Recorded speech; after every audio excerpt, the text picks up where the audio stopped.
A man fed an orc by the side of the road. She was alone, hungry and freezing. He didn't have to stop, but he did. The next day, orc warriors surrounded his home.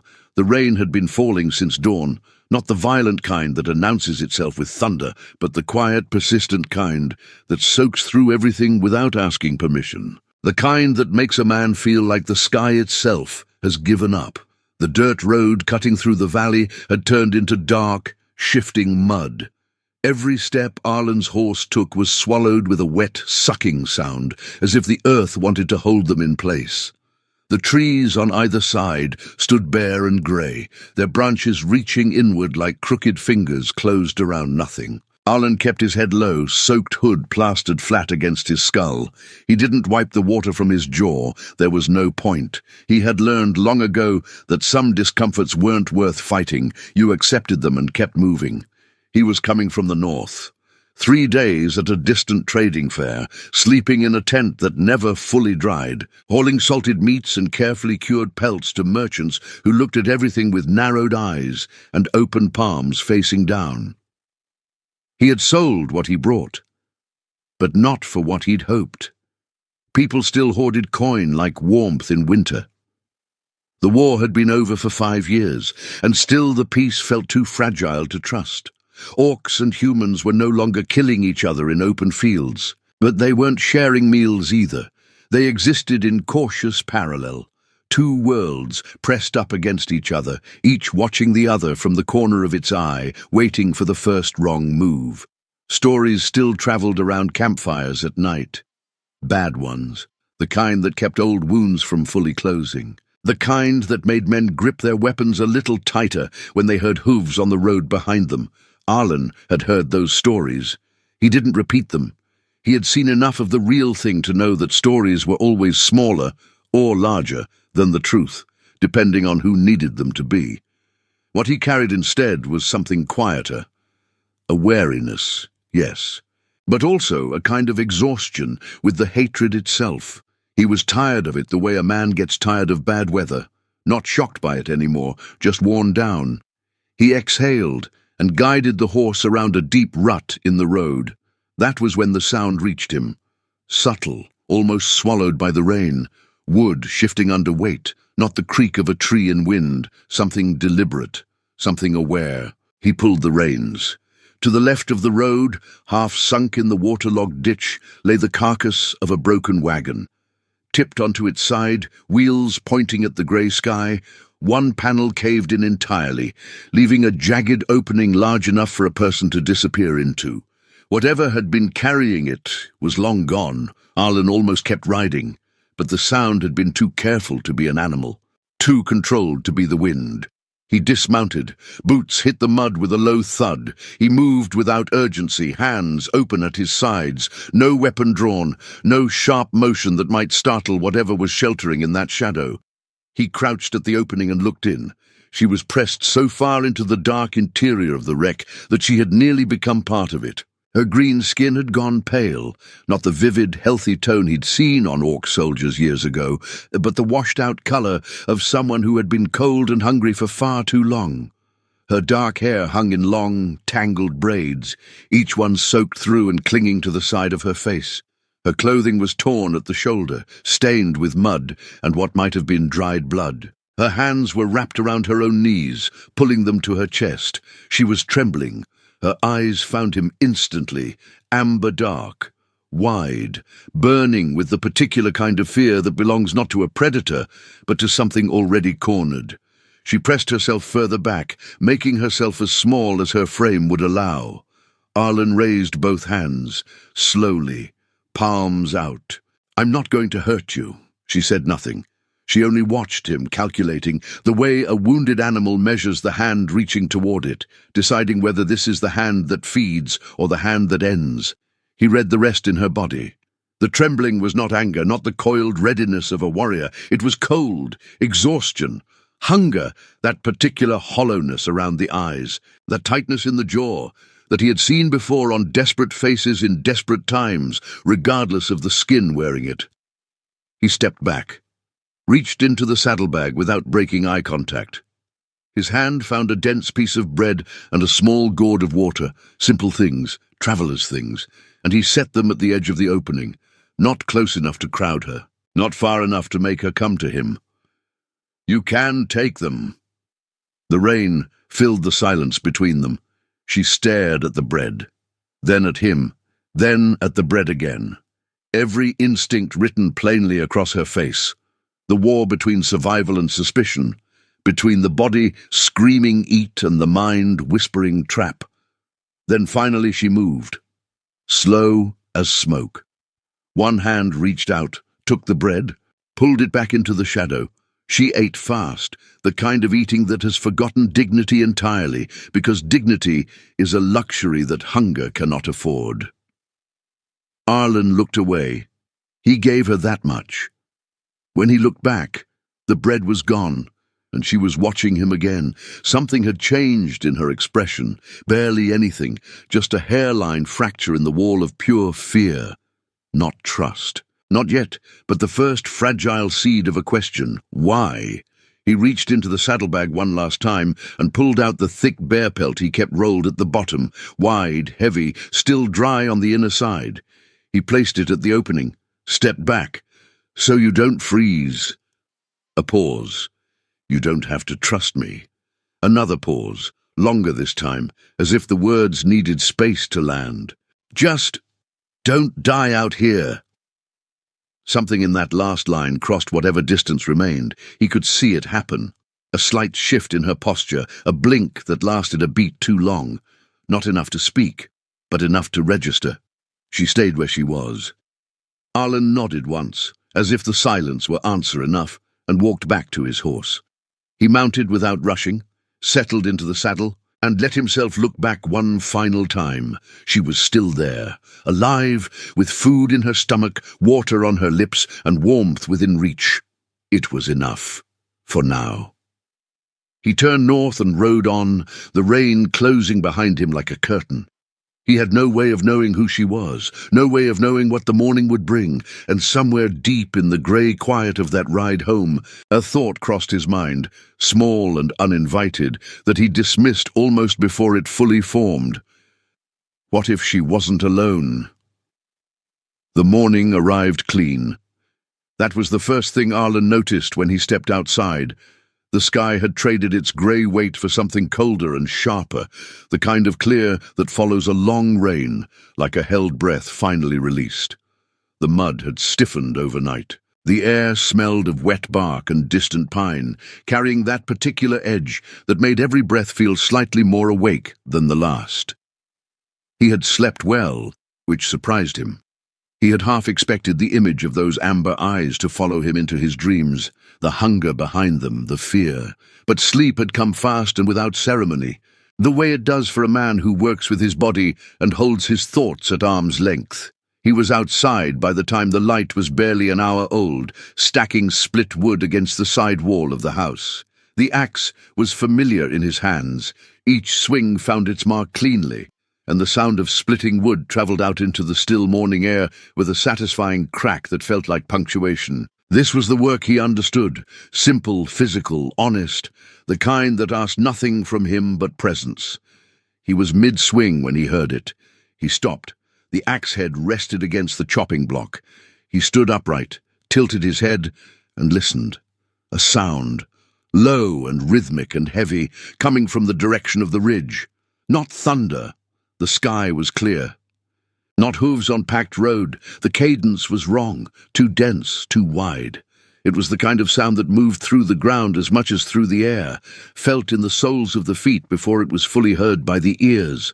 Many things, moving together, moving toward him. He set the axe down slowly and turned. At the crest of the low ridge that marked the far edge of his land, they appeared, first as silhouettes against the pale sky, then as shapes that grew more defined with each passing second. Enormous animals, their bulk unmistakable even at distance, vapor rising from their nostrils in thick white plumes that dissolved into the cold air, and on their backs, riders, many riders, orcs, 20 of them. The rhinoceroses of war were legendary animals. Arlen had heard of them during the conflict, had seen one dead on a battlefield once, and the sight had stayed with him. In life, they were something else entirely. Each one stood nearly as tall at the shoulder as a draft horse was long, their hides scarred and thick, their horns worn and stained. The ground registered their weight with every step, not a tremor exactly, but a kind of pressure, as though the earth were being reminded who it belonged to. The warriors riding them were built to match. Their skin ranged from deep green to almost black. Tusks curved upward from heavy jaws. Their arms and necks were covered in raised tribal markings, not painted on, but carved into the skin and healed into ridges, the kind of scarring that takes years and intention. Some wore their hair in stiff mohawks, others had shaved their heads entirely. All of them wore the particular stillness of fighters who have nothing left to prove. They came down the ridge at a measured pace, no urgency, no chaos. That was somehow worse than a charge, the deliberateness of it, the certainty. Arlen did not run. He did not reach for the rifle propped just inside the door. He did not move at all. He stood in the yard with his hands loose at his sides and waited, because there was a kind of logic that told him if 20 armed orcs on war rhinoceroses wanted him dead before he could blink, they would not have come down the ridge at a walk. They would not have let him hear them coming. The group halted 20 feet from where he stood. The animals shifted and blew steam. One of them pawed the frozen ground once and went still. The largest orc dismounted. He did it without ceremony, simply swung one leg over and dropped to the earth, and the drop itself seemed to carry weight, as if his presence had physical density beyond what the body alone accounted for. He walked toward Arlen with slow, even strides. His face bore more scars than the others. His eyes were dark and steady and gave nothing away. He stopped 3 feet away, studied Arlen for a long moment, not with hostility, but with the kind of deliberate assessment that precedes a decision already half made. Then he spoke. "You." The single word arrived like a stone dropped into still water, sending rings outward in the silence. "You fed one of ours." Arlen held the gaze. He didn't answer immediately, not out of fear, but because a man who speaks too fast in moments like this often says the wrong thing. He let the words settle. Let the orc see that he wasn't going to flinch or scramble for an explanation. Yes. The orc's expression didn't change. He simply nodded, a single slow motion, and made a gesture over his shoulder. The warriors parted, and she walked through. She was not the same person he had found in that wreck. The woman who walked through the line of warriors was clean, straight-backed, and present in a way that the creature shivering in the broken wagon simply had not been. Her braids had been washed and rewoven tight against her head and falling past her shoulders. Her clothing was whole, practical, layered, bearing the marks of her people without decoration for its own sake.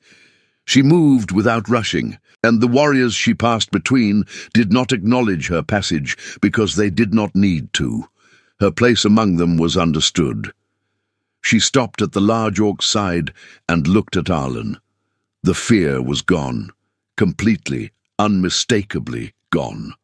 In its place was something more difficult to read, the expression of someone who has had time to think, who has processed something unexpected and is still deciding what to do with it. "I told them," she said, her voice steady and clear. "A human saved me when I could have died." The silence that followed was not empty.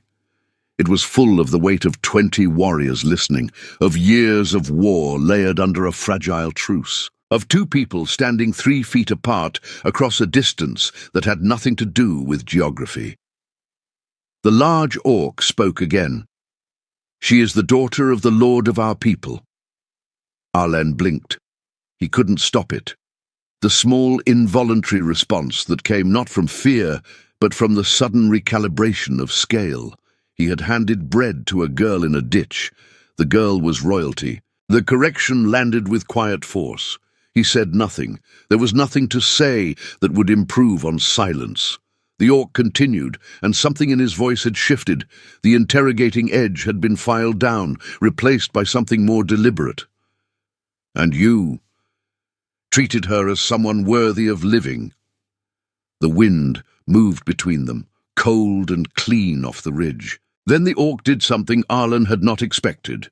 He raised his right fist and pressed it to his chest. A single, firm motion, eyes direct, head slightly lowered. "We came to thank you." And behind him, one by one, as if the gesture were a word that each of them had been waiting to say, every warrior raised their fist and pressed it to their chest. 20 impacts, nearly simultaneous, producing a sound that was somehow both heavy and precise, not a battle cry, not a threat, something older and rarer than either, honor, given freely to a man who had not asked for it. Arlen stood in his yard in the cold morning air and felt the weight of it. Valera stepped forward then, closer than she had come the day before, close enough that he could see the small scar along her jaw that hadn't been visible in the dark of the wagon. "I didn't trust you yesterday," she said. She breathed in once, steadily. "But you trusted me, even so." He looked at her, at the directness in her eyes, the absence of performance in the way she held herself. She was not saying this because she was supposed to. She was saying it because it was true, and because it cost her something to admit it, and she was paying that cost willingly. "Sometimes someone has to go first," he said. She held his gaze for a moment, then nodded. The large orc spoke again, and his voice carried something new, not command but invitation. "Our gratitude does not end here." Arlen frowned slightly. "You don't owe me anything. She's alive. That's enough." Valera shook her head, and there was something almost gentle in the correction. "For you, perhaps. For us, this is a debt." "Come with us to our lands," the orc said. "Our Lord wishes to thank you himself." The words settled over Arlen like the first drop of rain before a storm, small, singular, but carrying the full weight of what was coming. A human, invited into orc territory. Even now, 5 years past the last battle, that was not a thing that happened. It was the kind of invitation that could be a gift or a trap, and the only way to know which was to accept it. He looked at the 20 warriors, at the animals still steaming in the cold, at Valera, who was watching him with an expression that gave nothing away but concealed nothing either. How long? 4 days of travel. He stood in the quiet for a long moment, turning the decision over. He thought about the gold he hadn't made at the fair. He thought about the cold house and the stacked wood, and the life that would be exactly the same when he came back, if he came back. He thought about the bread, the pelt, the way she had looked at him when he said, "Don't die out here." The way something had shifted in her eyes. He thought about the kind of man he was when no one was watching. "I'll go." The orc nodded once, and somewhere behind that stillness, Arlen could have sworn he saw the edge of something. Not quite relief, but adjacent to it. As if the answer had mattered more than the asking had let on. The war rhinoceroses shifted and blew steam into the morning air, and the journey that would change everything began with a single step into the frost. They traveled in formation. Not aggressive formation, not the kind built for a fight, but the practiced arrangement of a group accustomed to moving together through terrain that didn't always cooperate.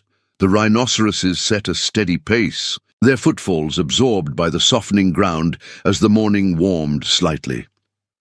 Arlen rode his horse at the middle of the group, positioned between Valera's mount and the outer edge of the column, which meant he spent the first 2 hours of riding surrounded by the low, constant sound of enormous animals breathing.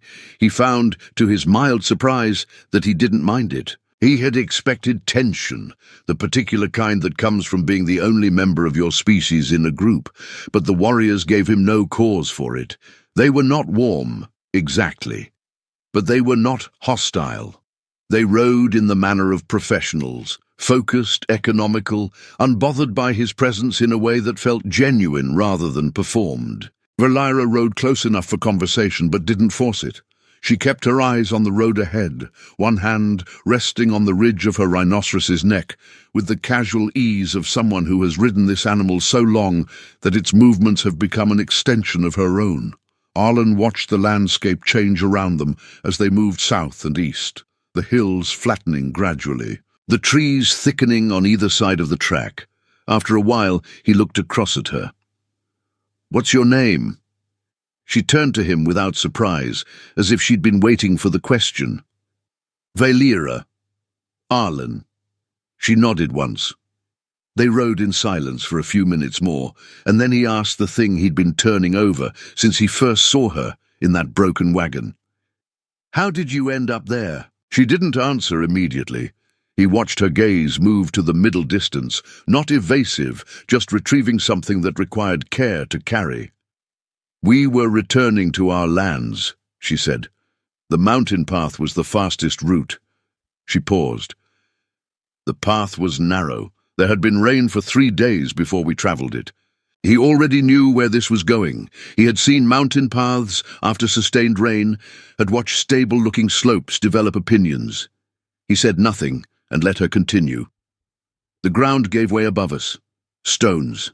A lot of them, coming fast. The rhinoceroses panicked." She said it without judgment. The animals had done what animals do, and she held no resentment toward the instinct that had nearly killed her. "Mine went off the path, near a ledge. We went over the edge together." Her voice dropped slightly, fell into the river below. "We were carried for a long time." Arlen thought about the torn shoulder of her clothing, the dried blood, the pallor of her skin, hours in a cold mountain river. He had nearly drowned in one once, years ago in the war, and the memory lived not in his mind but in his chest, in the reflex that still tightened there whenever he crossed a fast-moving current. "I found a log," she continued. "I held onto it until the water slowed and I could reach the bank." She looked at him then directly. "I walked without direction, cold, wet, no food, until I found the wagon." "And waited," Arlen said. And waited. A beat of quiet between them, not uncomfortable but full. "You could have died 3 times before I found you," he said. "4, she replied, and something in her tone was almost dry. The ledge, the river, the cold, and then a human stopping at a broken wagon in the rain. He looked at her. There was the faintest suggestion of something at the corner of her mouth, not quite a smile, but the shape that comes just before one. "I could have been the worst thing to find you." "Yes," she said. "You could have been." She turned back to the road ahead. "You weren't." They rode through the afternoon, the terrain opening up as the hills receded. By evening, the group made camp in a wide clearing near a stream, the kind of camp that assembled itself with striking efficiency, each warrior knowing their task without being told, the fires placed at intervals that suggested long practice. Arlen unsaddled his horse and rubbed the animal down, aware of being watched but not with hostility, with the same pragmatic assessment that a craftsman gives to an unfamiliar tool. He didn't resent it. He would have done the same. Valera came and sat across the fire from him as the night settled in. She said nothing for a long time, neither did he. The flames moved between them, and the night was quiet except for the sound of the stream and the low murmur of warriors at other fires, speaking in their own language. A language that to Arlen's ear carried weight and rhythm in equal measure, like something built to last. He looked across the fire at her and thought about what it meant, to nearly die 4 times before a stranger fed you bread in the rain, and then to sit across from that stranger in the dark and feel no particular need to fill the silence. Some connections, he thought, don't need much explaining. They just arrive, and you either receive them or you don't. He had received this one. He was not yet sure what it would cost him. The 3rd day of travel brought a different kind of sky. Lower, thicker, the clouds moving fast from the west in a way that promised change before evening. The road had widened and hardened beneath them, which meant they were approaching a more settled part of the country. Farmland appeared on either side, bare and turned for the season. Fences, smoke rising from distant buildings. Arlen noticed the shift before he saw the village itself, a subtle change in the quality of the quiet. The birds that had been accompanying them from the tree line went silent. The road, which had been empty for most of the journey, showed signs of recent feet that had turned and gone back the other way. The village appeared around a bend, a main street of maybe 30 buildings. A well at the centre, a smithy still cold despite the hour. The doors were shut, not merely closed, shut with the particular finality of people who have seen something coming and made a decision about it. Curtains were pulled at windows, but the curtains moved. They were being watched. Arlen felt the group tighten around him, not with panic, but with the trained alertness of fighters who have processed a threat before it fully materializes. The rhinoceroses slowed without being commanded. Valera's hand moved from the neck of her mount to the ridge near her weapon, not gripping it, but knowing where it was. The men came from the side streets, about 50 of them, spreading in a loose arc across the road and the spaces between buildings, fanning out to eliminate routes without making it obvious that was what they were doing. They were armed with rifles, revolvers, the kind of weapons that spoke to a community that had survived hard years by being prepared for more of them. Their faces were not savage, they were afraid, and people who are afraid with weapons in their hands are more dangerous than people who simply want to fight. One wrong sound, one sudden motion, one animal that startled at the wrong moment. The air between the two groups became a held breath. Arlen moved before he had fully decided to. He walked his horse forward, past the lead rhinoceros, past the head of the column, and positioned himself in the open space between the warriors and the villagers. He felt the aim of those rifles shift to account for him, which was at least a change in the calculation. He raised both hands. "Hey!" The word was not elegant, but it was human, and it was loud, and it cut through the silence cleanly enough. "They're traveling to their own lands." He kept his voice even, not placating, not commanding, just factual in the way that sometimes gets through to people before their fear does. "They don't want to fight." A man stepped forward from the villagers' line, older, broad through the shoulders, carrying himself with the specific gravity of someone accustomed to being the one who speaks last. His rifle was pointed at the ground, but his grip on it was not loose. "Orcs on our road has never meant anything good." Arlen nodded. "The war's over." A pause. Then, with more weight, "And nobody here wants to start another one." He let his eyes move across the men spread out in the arc. Some of them were young enough that the war for them was something they knew from stories rather than from the smell of it. Others had the particular stillness of men who remembered exactly what they'd seen and had spent years trying to put some distance between themselves and it. "I'm with them," Arlen said. "If they wanted trouble, I wouldn't be standing." The older man looked at him. The kind of look that weighs a man's word against his face, against his hands, against the way he sits a horse. "Lower your weapons." The silence stretched out like wire pulled too tight. Then the first man lowered his rifle. It was all it took. One by one, the arc of tension disassembled itself, not with enthusiasm, not with warmth, but with the grudging, exhausted practicality of people who have fought enough to know the difference between a threat and a miscalculation. They talked for hours. Not easily, not without silences that had edges to them. But there was talking, explanation, history, the kind of conversation that doesn't resolve anything but at least maps the distance between positions. The older man's name was Doran. He had lost a son in the war. The fact sat between them, like an object on a table that everyone was careful not to knock over. By late afternoon, something had shifted enough. "You can stay the night," Doran said, his voice carrying the weight of a decision that had cost him something, in the barn. "Thank you," Arlen said.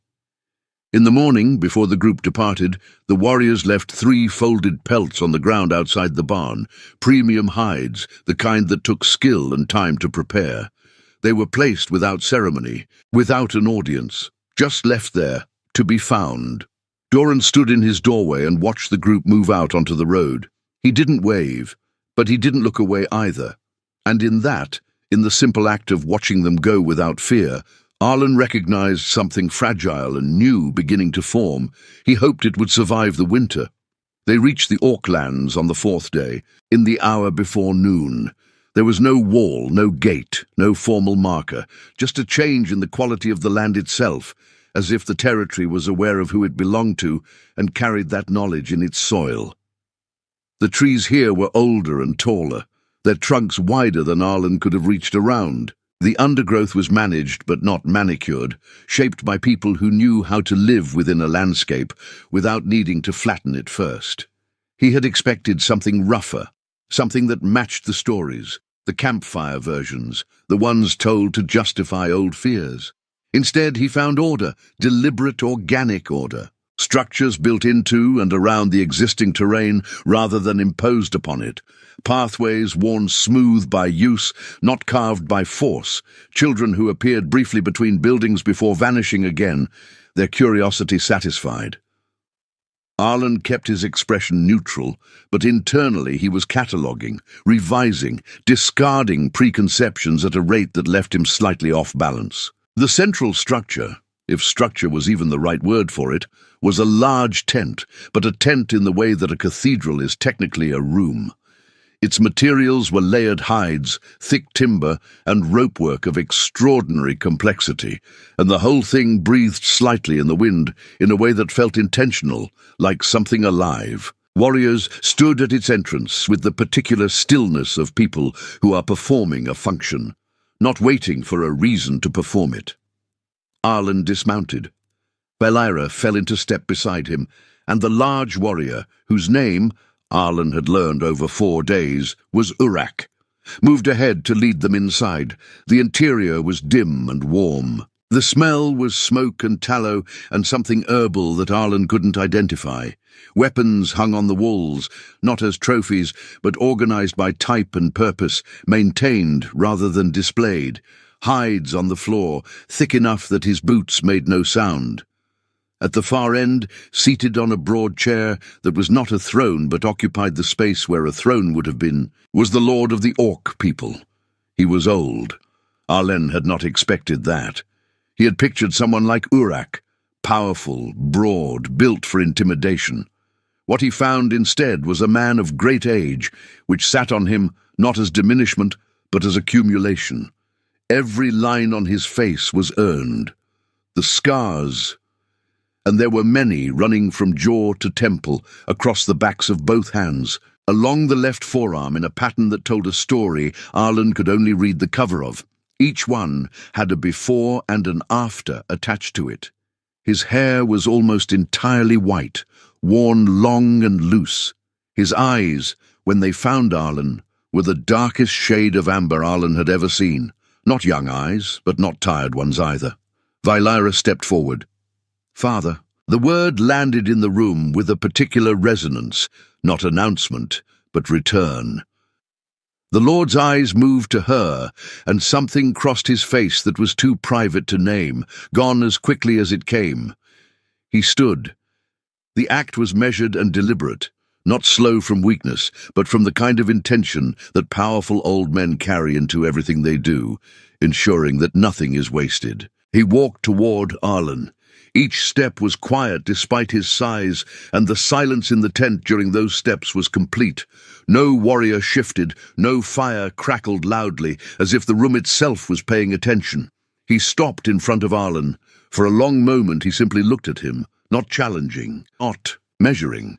The same kind of measuring that Arlen himself had done 4 days ago when 20 orcs appeared on his ridge.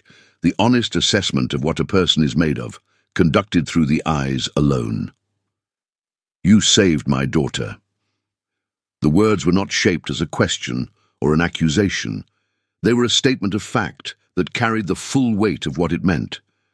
Not just the act itself, but the context of it. A human, a roadside, a broken wagon, a world still flinching from a war, the 1,000 reasons not to stop, and the choice to stop anyway. Arlen held the gaze. There was nothing to say that would add to the moment, so he said nothing. The Lord made a gesture, the smallest motion of 2 fingers, and 2 warriors approached from the side. carrying between them a sack that they set on the ground in front of Arlen with a sound that was immediate and unmistakable, the dense, articulate ring of gold. "This does not pay for a life," the Lord said, "but it is what we can give." Arlen looked down at the sack. He crouched and tried to lift it with one hand. He barely moved it. He switched to two hands and straightened slowly, feeling the weight redistribute itself across his frame. His breath came out in a short burst, despite himself. There was no other word for it, a fortune. He looked up at Valera. She was watching him with the expression he had come to recognize over 4 days of travel, direct, slightly guarded, waiting to see what he would do with the moment. "Are we even now?" she asked. He looked at the gold. He looked at her. He thought about the bread, the pelt, the decision made in the rain without an audience. "I don't think we were ever in debt to each other," he said. She held his gaze for a beat, then looked away, and in the turning away he caught the thing she hadn't quite hidden, something warm moving through her expression before she could organize it back into stillness. The Lord of the Orc people nodded once, and the tent, which had been holding its breath, quietly exhaled. That night they ate together. It was not a ceremonial feast. There were no elaborate preparations, no formal arrangement of seating, no speeches. It was simply food, made by hands accustomed to feeding many people efficiently, shared across fires that had been built for warmth rather than spectacle. And yet there was something in the evening that felt like ceremony, despite the absence of ritual. The way some moments organize themselves into significance without being told to. Arlen sat between Valera and Urak, which placed him at the main fire. The largest one, around which the senior warriors gathered after the meal, had settled into the comfortable, slower rhythm of the second hour. The gold sat secured to his horse. That chapter felt, for the moment, finished. The stories began the way stories do around fires, sideways. Someone said something that reminded someone else of something, and that thing had a shape that invited another, and before long the evening had a direction. An older warrior named Keth, whose face bore a scar that bisected his left eyebrow and gave him an expression of permanent, mild inquiry, told the story of a battle that Arlen recognized by its location, the crossing at the Mere River in the 3rd year of the war. Keth told it from the other side, and Arlen listened to the same sequence of events he had witnessed from 50 yards and a decade of distance, described in a voice that held neither glory nor bitterness in it, just the clean, flat recounting of what had happened and what it had cost. When Keth finished, the fire crackled. Everyone around it was looking at Arlen, not demanding anything, but waiting, with the particular patience of people who understand that a story answered with silence is also an answer. "I was at the Mere Crossing," Arlen said. He could feel the quality of the attention sharpen. "On the other side," he told his version. Not the version from the campfire stories, not the one that required an enemy to be monstrous in order to make sense of what had been done, just what he had seen, the cold of the morning, the way the water had looked, a friend of his named Cord who had been there at dawn and was not there by noon, and the specific, useless feeling of carrying that fact home. When he was done, Keth looked at him for a moment. Then the old warrior said something in the Orc language, low and deliberate. Valera translated quietly, leaning slightly toward Arlen. He says, "The river remembers both banks." Arlen sat with that for a while. The fire shifted. The night was deep and clear above them, the stars occupying every inch of sky that the trees left open. Somewhere in the camp, a child was being put to sleep, the sound of it drifting across in a language he didn't know but understood the shape of anyway. Later, after the older warriors had drifted away, and it was only Arlen and Valera left at the diminished fire, she told him something she had not mentioned during the journey. When the riders had found her and brought her home, she had said nothing about what had happened at first. She had accepted the warmth and the food and the familiar faces and kept the story of the man, with the bread and the pelt inside herself, like a stone held in a closed fist, not yet sure what it was worth. "My father asked me who had helped me," she said. "I told him a human." She looked at the coals. "He didn't say anything. He just stood there, and then he said, 'Show me where.' 'And you brought them to my house,' Arlen said. "He brought them," she corrected. "I just pointed the direction." A pause. "I wasn't sure what he was going to do," she admitted, "when we came over that ridge." Arlen looked at her sidelong. "Neither was I." She glanced at him and something moved in her expression, the recognition of two people who had both been in the same uncertain moment, from different sides of it. "Were you afraid?" she asked. He thought about the honest answer. "I was calculating," he said. "Fear and calculating feel similar, but calculating is something you can work with." She considered this. "Among my people," she said, "there is a word. It means something like the courage that is not the absence of fear, but the decision to move despite it." She paused. "You have that." He looked at the fire. "I've been told I have bad judgment," he said. "It's possible both things are true." She laughed. It was a short, genuine, slightly surprised sound, the kind that escapes before the person decides to let it. And it changed the temperature of the air between them in a way that neither of them acknowledged, and both of them noticed. The fire burned low. The night held them in it, quietly. And somewhere in the dark behind them, the accumulated weight of a war, a road, a broken wagon, and 4 days of travel was becoming something else. Something lighter and more durable and made of entirely different materials. He left in the morning. There was no extended farewell. The orcs were not a people who stretched goodbyes into performance. And Arlen had learned enough over 4 days to understand that brevity here was not coldness. It was respect, the acknowledgement that a person's time belongs to them and that the value of a leave-taking is not measured in its length. His horse was saddled. The gold was secured in 2 bags, distributed across the animal's flanks for balance. And even so, the horse was carrying more than it was used to and showed it in its posture. Not distressed, but aware. Arlen ran a hand down the animal's neck and spoke to it quietly for a moment. The private kind of conversation that happens between a man and a horse when no one is in earshot. The camp was active around him in the way that a well-ordered community is always active, purposeful, unhurried, each person in the middle of something that had been started earlier and would continue after. Uruk found him before he mounted. The large warrior stood in front of him and said nothing for a moment, then extended one hand. Not in the fist-to-chest gesture that had started everything, but open, palm up, an offering of the hand itself. Arlen took it. Uruk's grip was what he expected. Enormous, deliberate, the kind that could have been crushing, and was not, which meant its restraint was a choice.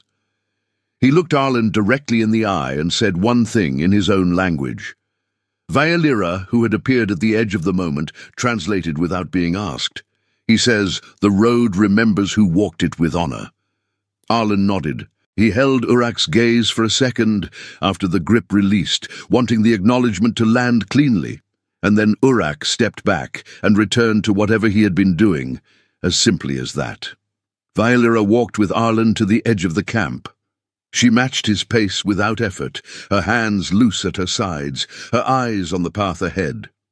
The morning was cold and bright, the kind that makes everything look more defined than usual.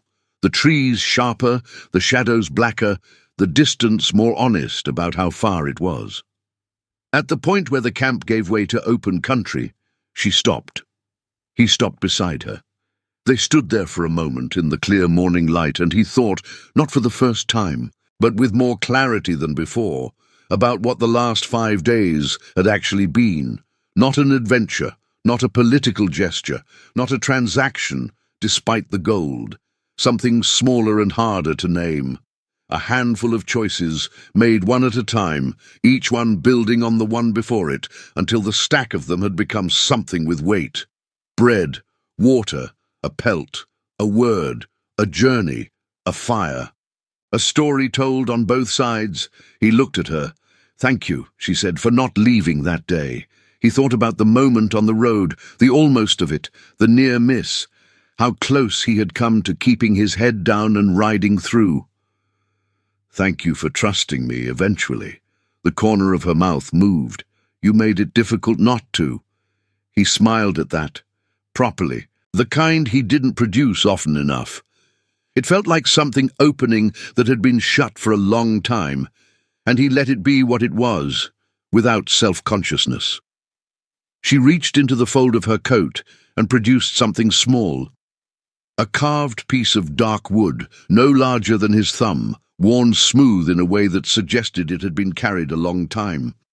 It bore a marking along one side, a raised ridge in the shape of a river, with a smaller mark beside it that might have been a person or might have been a tree. She held it out. "In our tradition," she said, "this is given between people who share a debt that cannot be settled." A pause. "It means, I owe you nothing, and you owe me nothing, and we are connected by that." He took it, turned it over in his fingers. The wood was warm from being against her. "I don't have anything to give you in return. You already did," she said. "Twice." He closed his hand around the carving. She stepped back.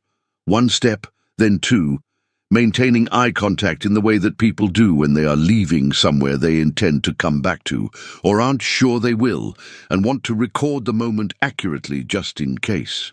"Safe road, Arlen. Safe road, Valera." He mounted, settled, turned the horse north. He did not look back, not because he didn't want to, but because looking back would have made it a different kind of leaving than he wanted it to be. He wanted it to be the kind where the door stays open. The carved wood sat warm in his coat pocket as he rode, and the road unrolled before him pale and frost-edged in the morning light, and the weight of the gold across the horse's flanks was real and present, but it was not what he was thinking about. He was thinking about a river carving worn smooth by years of being held, about what it meant to be connected to someone by a debt that couldn't be settled, about how the best things, the ones that actually changed the shape of a life, rarely announced themselves. They just arrived in the rain, at the side of a broken road, when you were tired and heading home and almost didn't stop. Almost.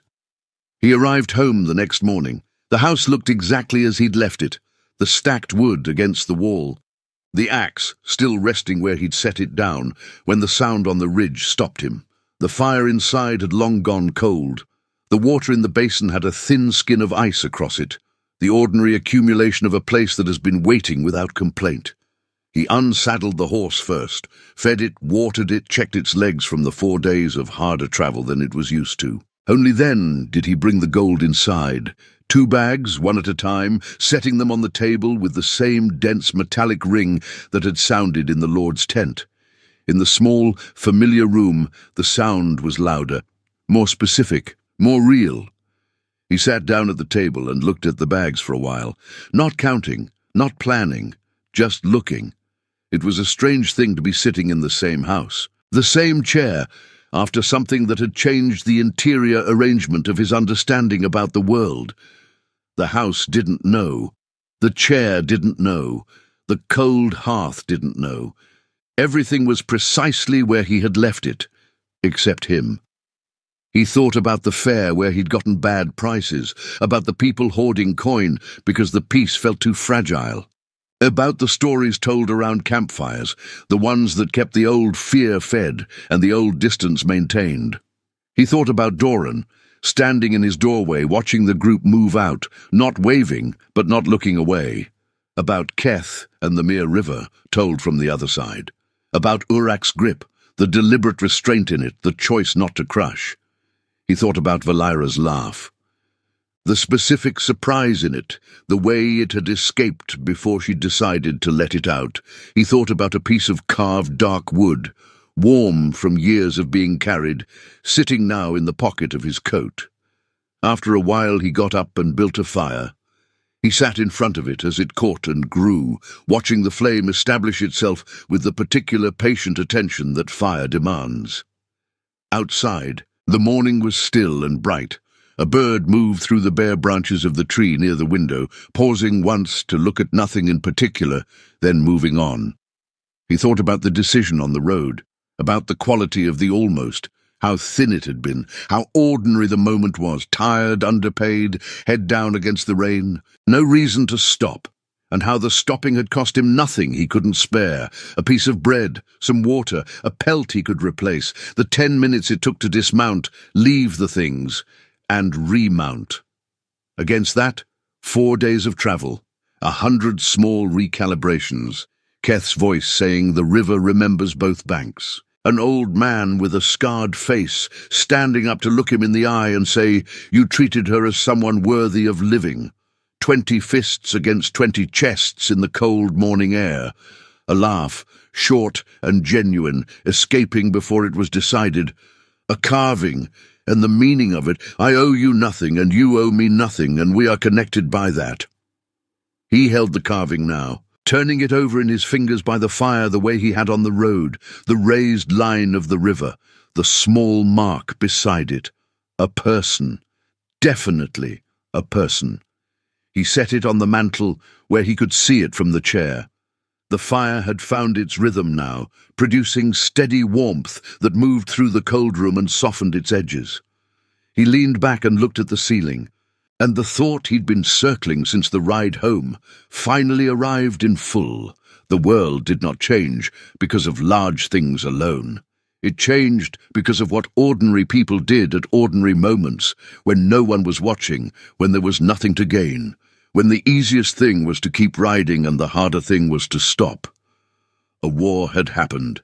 Treaties had been signed. Borders had been redrawn, proclamations had been issued, and speeches made, and histories written, and all of that mattered, but none of it had been present on that road in the rain, none of it had been in the broken wagon, none of it had passed between him and those amber eyes across the distance of a piece of bread. What had been there was simpler, and it turned out that simpler was enough. He didn't know what came next. Whether Doran would eventually stop needing the barn to feel safe enough, whether the roads between the two peoples would one day carry ordinary traffic instead of guarded passage, whether the campfire stories would slowly give way to other stories, the kind that Keth had told without glory or bitterness. He didn't know whether he'd see Valira again, or what shape the connection between them would take across the distance of their respective worlds. He knew only what he had done, and what it had returned to him. He had stopped in the rain because a human being looked past the wrong skin and the wrong moment and saw something worth keeping alive. That was all. That was everything. He stayed in the chair by the fire for a long time, the carved wood on the mantel casting its small shadow in the firelight, the gold on the table waiting with perfect patience for him to decide what to build with it. And in the quiet of the room, with the bird gone from the tree and the morning deepening outside, Arlen felt something he had not felt in 5 years, of fragile peace and careful distance. Not hope exactly, something more durable than hope. The certainty that even in a world marked by what people had done to each other, even there, in the wreckage of it, there was still room for the thing that required the least resources and left the longest mark. Kindness. Not as weakness, not as strategy, but as the quiet, stubborn, unremarkable act of a man who stopped when almost didn't, and changed everything. Did you enjoy the story? Subscribe to the channel to watch more stories like this one. Leave a like, it helps the channel a lot, and drop a comment down below. I always read them and use your feedback to make our content better. Thanks so much. Orc-bound Legacy.